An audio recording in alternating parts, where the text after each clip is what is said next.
talk, there you go, about their work. I think you need to turn it. Hello.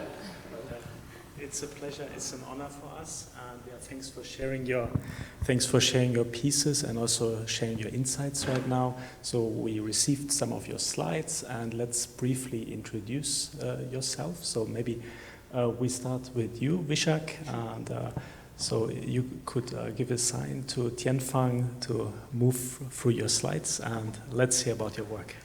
Thank you. Thank you, Tobias.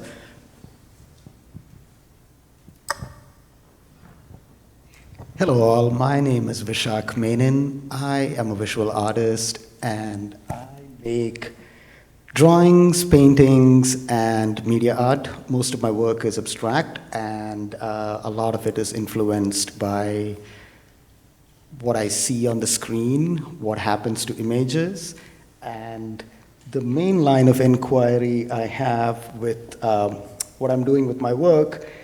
The first question I'm kind of asking myself is, how does human-machine interaction impact our visual perception? This has been an ongoing line of inquiry in my studio practice for about 10, 15 years. And the way I sort of try to figure out this question, and I don't have solid answers for them, is through what I try to label as aesthetic failure.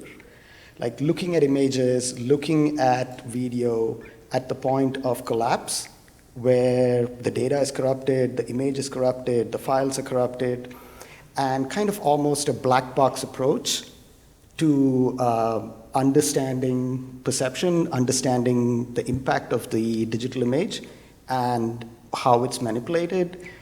And all of this is, what I'm thinking about, what I'm looking at, what I'm studying, but it's also the stuff that is kind of driving the artistic inquiry and the creative impulse that leads to the drawings and the paintings that I have been making in my studio.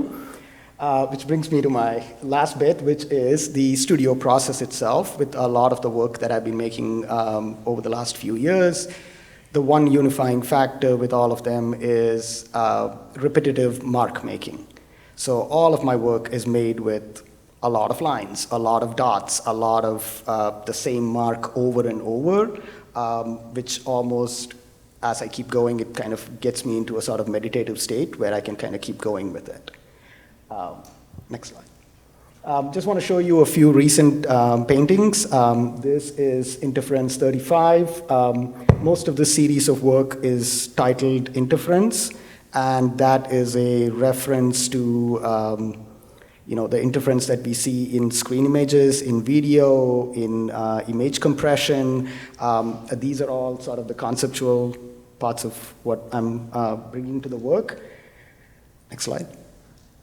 This is a very recent painting from last year, Interference 37, and these works are all acrylic paints and inks on wood panels or canvas or watercolor paper. So very traditional methods of working, and I sort of build these up with layers of very thin paint in the background layers, and then I go in with marker pens, old-fashioned nib dip pens, and kind of make these lines. I use a ruler and a lot of masking tape to kind of work out the edges. Next slide. So I wanted to also show a little close-up of the previous painting, just to kind of, a lot of the details get kind of lost. So one of the more interesting things that happens is how the work goes from a digital to a traditional, but then it kind of always comes back to the digital because I have to take photographs of it, and that's what most people are seeing when I post it on Instagram or social media or somewhere. And what ends up happening is there is another added layer of compression that is happening there, right? So when you go from the full-scale image that is now like compressed, where the lines start to kind of become bands of color, whereas in person, when you're seeing it, you're seeing the lines. And as you move away from it, it kind of gives you the same effect. So kind of wanted to show you a close-up of that. It's a quick process video. I have like a time lapse. Yeah, this is typically how I work. I use a straight edge, a parallel ruler edge.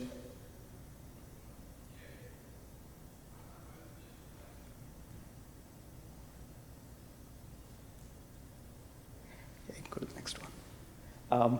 Another work from a couple of years ago. This is a much larger work. It's 55 by 35 inches, and it's on large format watercolor paper. The larger works, I tend to work on paper because it's just easier. And then these days, I'm working much more on wood panels and canvas. It's a close-up from, again, the previous work. As you can see, it's a lot of built-up layers made of like very thin layers of paint.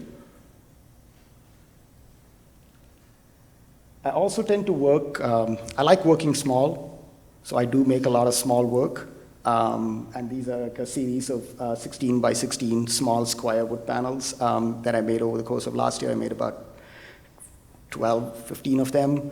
And they were, I was treating them more as studies, but also at the same time, there is something really great about like being able to come into the studio, take a small piece of work. It's very approachable. It's very doable. You kind of go about it. I spent like maybe a week, 2 weeks working on it on and off, whereas it's a different kind of process and stress when it comes to a much larger piece of work, which I spent several months working on a single piece. Yeah, that's a detail from one of the previous works, and so this is something new that I'm kind of bringing into my process, and that's a little bit of using an airbrush with stencils in some of the more background layers to kind of create certain abstract marks. And this is sort of a kind of a potential new direction I'm kind of trying to work around and figure out where it goes. And I think that's it. Thank you. Thank you. Yeah. Thank you very much. Very inspiring. Angela, it's your turn. Thank you, Tobias. Thank you, Itza. Visakh. It's great to be here at Overdrive. I have a video piece out in the reception in the gallery called Glass Elevator, and that's a generative montage. You can go to the next slide. I'm an artist. I make everything on the computer. I started as a writer, not as a coder. And like how I journeyed into programming is a long, complicated story that I will spare you, but I make everything on the computer. And I wanted to, so these artists are both really interesting to speak with because we're all interested in pattern that's like gone through like some kind of translation of the machine. And when I wanted to make when I would watch a video, I would see a pattern in the video that seemed larger than the scene I was watching at the time, and that gave me the impulse to create this like deep hierarchical structure of montage.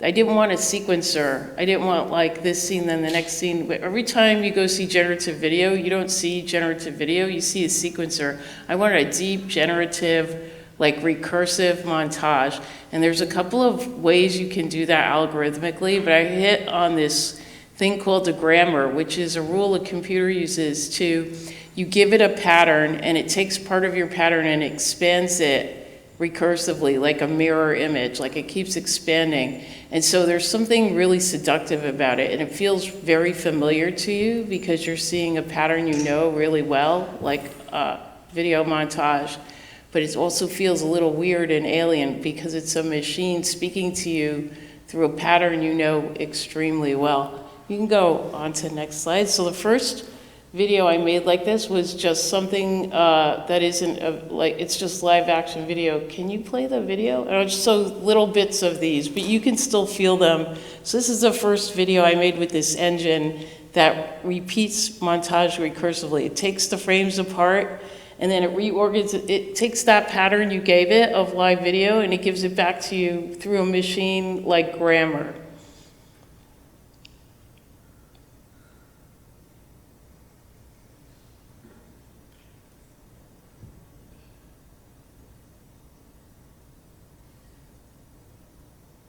Okay, so it feels like reality, but a little weird. And then, so I was into it, and then I said, I wonder what a real masterpiece of montage would look like if I fed it through a grammar. So you could go to the next slide. So I took a chase scene. This is a chase scene from the 7-Ups, which I think is like one of the greatest pieces of film ever made. You could play this. So this is the chase scene.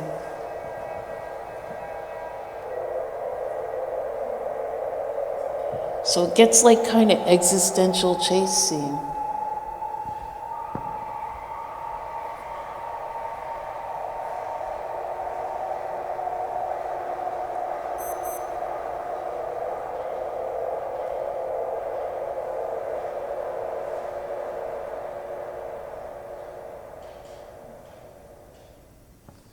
Right, so I'm just showing little bits of these. Go on for like a long time, like 10, 20 minutes. I did shootouts. Like it's like you recognize them, but they're alien at the same time. And there's a really deep grammatical structure that like it lines up with a part of your brain that keeps you going. So you can go on to the next slide. This is Glass Elevator, the piece that we're showing in the gallery. Get started. It has a very intense soundtrack.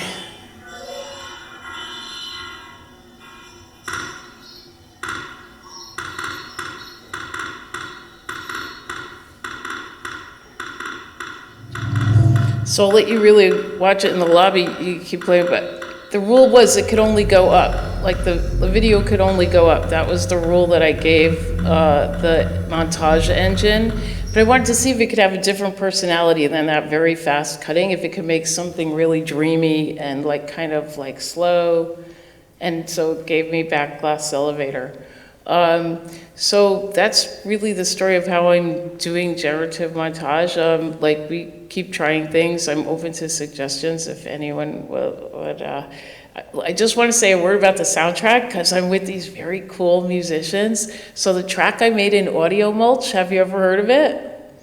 Okay, it's like this disappeared software that some obsessed person in Australia made, and you could get it like in the early 2000s. And I have a computer devoted.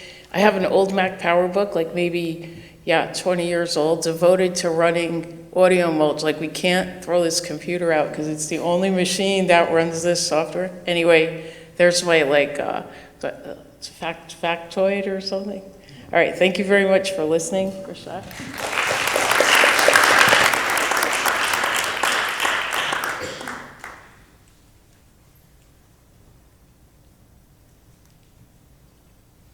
I'm gonna give a quick timeline and thank y'all for having me here, and thank y'all for coming out. A quick timeline on my process and my work. Next slide, please. So the Retro Cube series, also known as Geospec, started off as a sketch and then moved into a painting. This is how the painting started off. And I used materials such like beeswax, matte medium, graphite powder, all on hemp fiberboard. And at the time, I was thinking about sustainability and different type of materials that relate to that. And the reason why I paint these cubes is supposed to be like building blocks for community and family. So I try to reiterate that, and it's an inspiration for my work. Okay. Next, this is one lenticulars. If you can press the photo for me. Let's see, will it work? There we go. So this is one of the lenticulars. This is called Hidden Spheres. So lenticulars always relate to my childhood. We used to get these popcorn boxes that have prizes in it, and it'd be like a little lenticular card. And so I was always interested in that, and I found an artisan that could help me make large format lenticulars, and so I was very excited about this.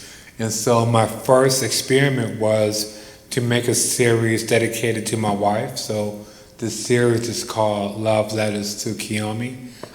And And so every different piece have different flowers that I offered to her or gave her during our courtship. And this is just one of the pieces here that was done in 2020.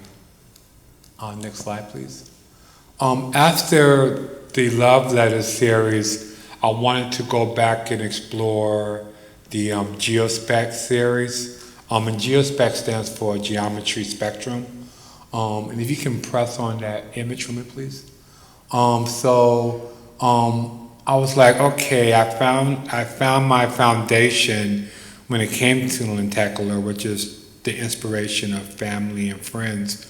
Now it's time to be more focused, and so I wanted to revisit the Geospec RetroCube series, and just to use different bright colors, mainly inspired by artists like Joseph Albers or Peter Haley, and try to move forward from there.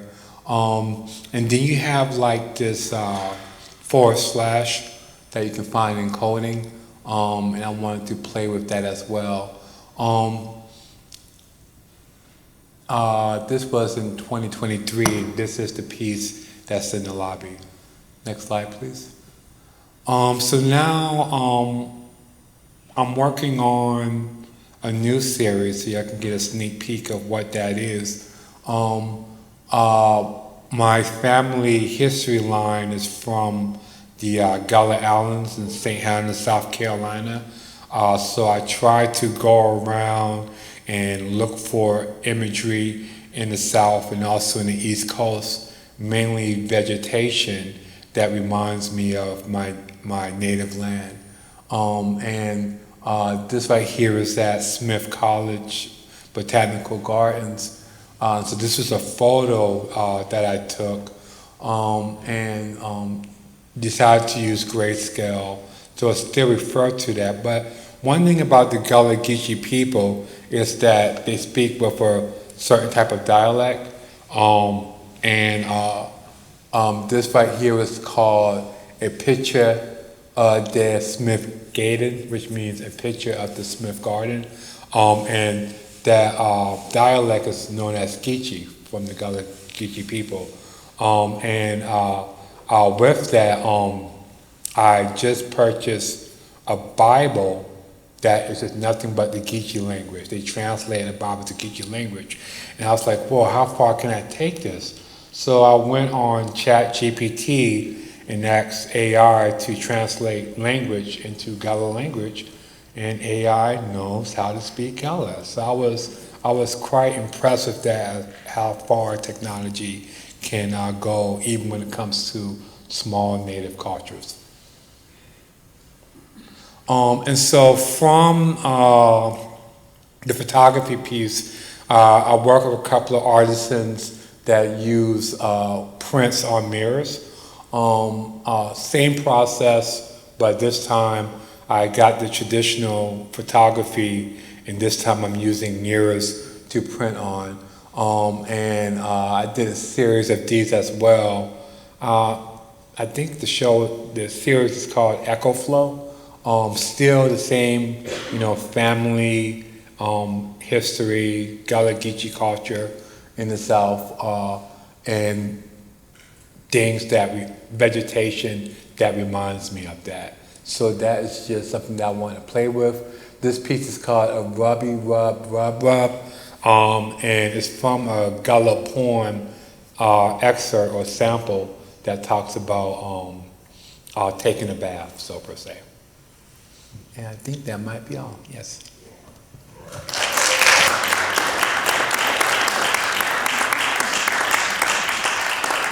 Yeah, thank you all. That was very inspiring, and I see that you all have so different results, but at the same time I see that you also share a common thread, that you use computational techniques or computational materials, and is it something that you would say that is a necessity for you to engage those themes around computation, or is it just a tool that inspires you, or How do you relate to that? Maybe Visakh.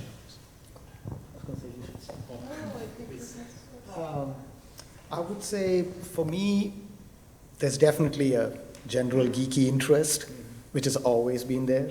So that's where that comes from. But I think also just personally, probably of the first generation of people that learned how to draw and use the computer at sort of the same time.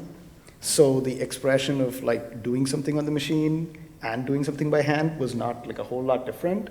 That for me at some point, like I didn't want to make work just on the computer and I didn't want to make work that was just paintings, and then this was sort of the mid-ground. So is it a necessity? Yes, for what I'm trying to do, and yes, could I make paintings that are not about that are not influenced by this? Probably yes, but then this is definitely where my head's been at and the line of inquiry has been, and I think there is something very interesting with what you mentioned in terms of that computational grammar, right, which is something that comes into play a lot with a lot of different bodies of work that I've made. There is a visual vocabulary in a completely different sense that the machine offers that can become an interesting springboard for abstraction. There is an aesthetic, there is a, when the image collapses, like, you're not fully in control of the image. The machine is filling certain gaps and making certain decisions, which is not what its intended use is, right? Like, so when you think about that in terms of the history of abstraction, there is some kind of a sink there, right? Where it's like, all right, it's not a controlled thing, it's like you make a mark and then you respond to that mark and then you make another mark. It's that idea of abstraction, but coming from a sort of machine language, a digital aesthetic influenced by what's there on the screen. So you put that really extremely, extremely well. It's Thank like you. you're collaborating with an intelligence that is not a human. I mean, it is like a human created it, but it's not necessarily operating the way a person would think. And it's very interesting to do that. And it has some autonomy. It has the ability to make decisions in the process. So like painters will always say, that you see it all at once. It's not durational. It doesn't change over time. The painting is the painting, and you see the process built up on the surface of the painting. But the painting never makes a decision on its own that it's going to do something else, right? So what's interesting is that the system has autonomy. You set up these rules, and then you watch the rules unfold and evolve as the machine starts to learn its own rule set. And it's really interesting not to know what it will look like the next day when you turn the computer on. That's very interesting. Yeah. Because what you're interested in is this process that you set in motion, not necessarily an output necessarily, right? But how does it work for you, Raishad? I think when I hear that, I think of like the letterpress, and the painter lens. I view almost not everything, but when it comes to making art, I feel like, it's a tool. It's definitely a tool. Because we work with so many different ideas, and so with that, I feel like from the letterpress to a computer, it's just a new tool that comes along. Yeah, that's a fantastic comparison. Yeah, thank you all. Do you have a question? Yeah. Thank you all. This is all amazing and super inspiring. And I have a question on the lines of that, of the computational system, but rather on the other side. What is that itch in the computer that can only be scratched when you take the computational output into a physical medium? What aspect of that computational output inspires you to bring it onto paper or onto a mirror etching or into a video? What is it about it that makes you feel like you need to physically put that into a medium?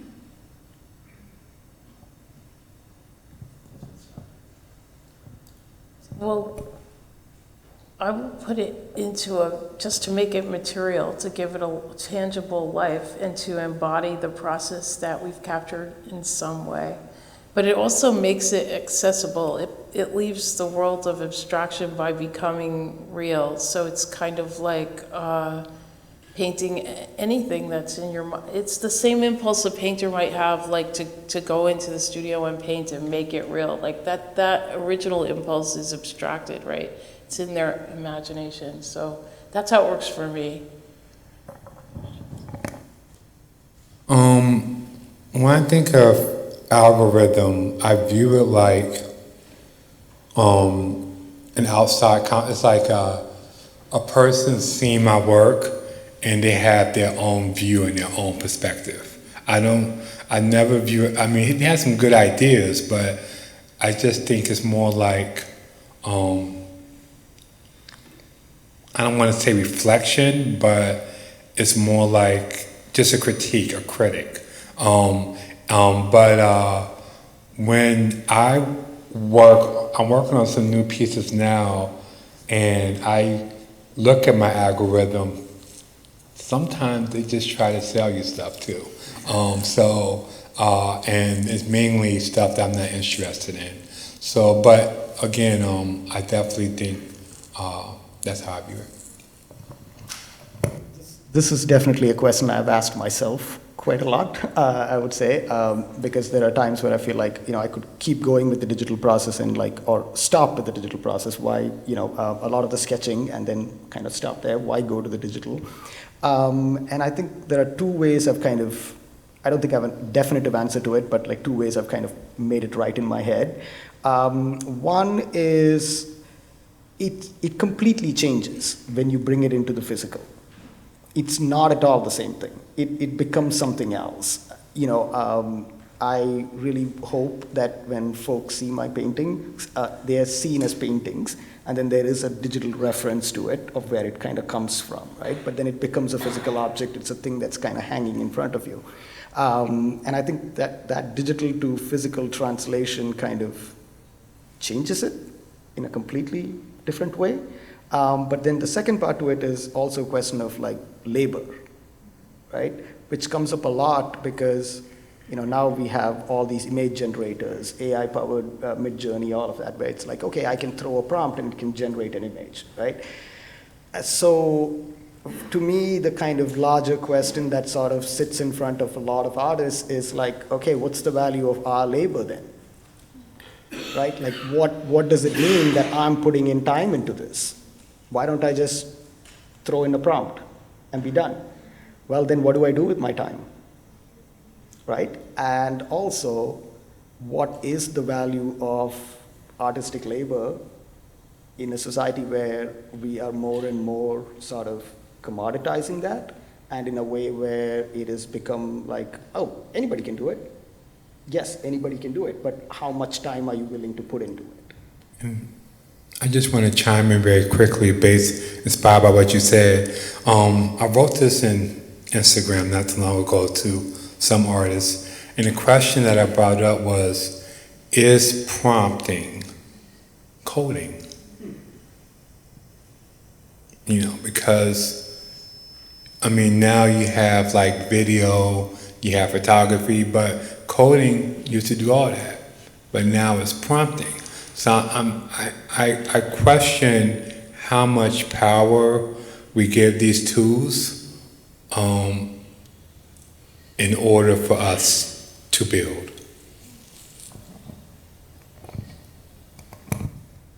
Yeah, fantastic. Thanks for sharing all your thoughts, and and I encourage everybody to have a close look at the artworks in the gallery to get a first-hand view.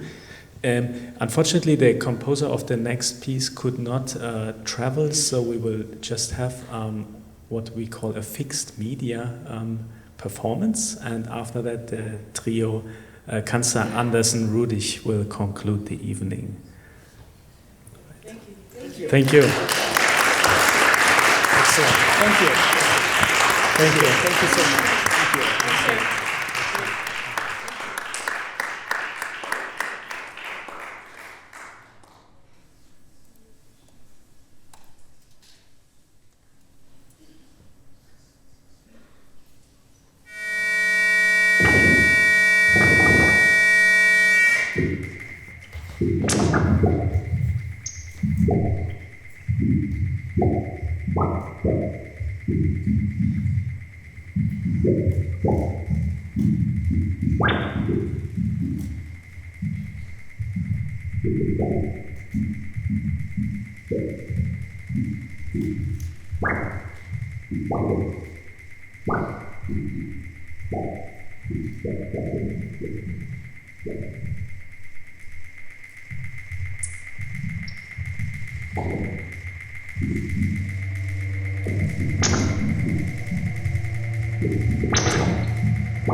you.